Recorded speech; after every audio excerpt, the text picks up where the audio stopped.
సముద్ర వర్తమానములను ప్రవక్త ఒక చక్కని మాట అన్నాడు. ఎన్నికలో ఉన్నవాడిని ఎన్నికలో ఉన్నవాడు దూషించడు అన్నది.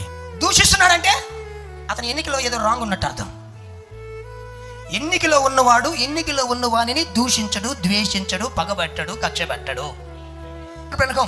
ఇదిగో వేదిక మీద ఈ వేదిక మీద గొప్ప గొప్ప దైవజనులు ఉన్నారు, వీళ్ళందరిలో నేను అత్యల్పుని అన్నాడు. అదే ఆ స్థానంలో ఇంకొకరు ఉంటే ఏమంటారు తెలుసా?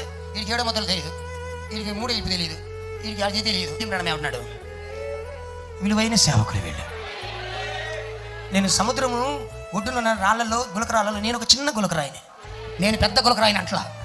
ఎందుకు వర్తమానంలో ఉన్న వాళ్ళు ఒకరినొకరు దూషించుకుంటున్నారు? వర్తమానంలో ఒకరినొకరు ఎందుకు కించపరుచుకుంటున్నారు? వర్తమానంలో ఉన్నవాళ్ళు ఒకరిని ఎందుకు తోలాడి మాట్లాడుకుంటున్నారు? తోలాడి మాట్లాడి దానికి పేరు పెడతారు. ఏందో తెలుసా? సత్యంలో ఉన్నావురా, వాక్యంలో ఉన్నావురా, అందుకోసం తప్పును ఖండించమన్నాడు దేవుడు. మళ్ళీ అట్లాంటి డైలాగులు పెడతా ఉంటారు.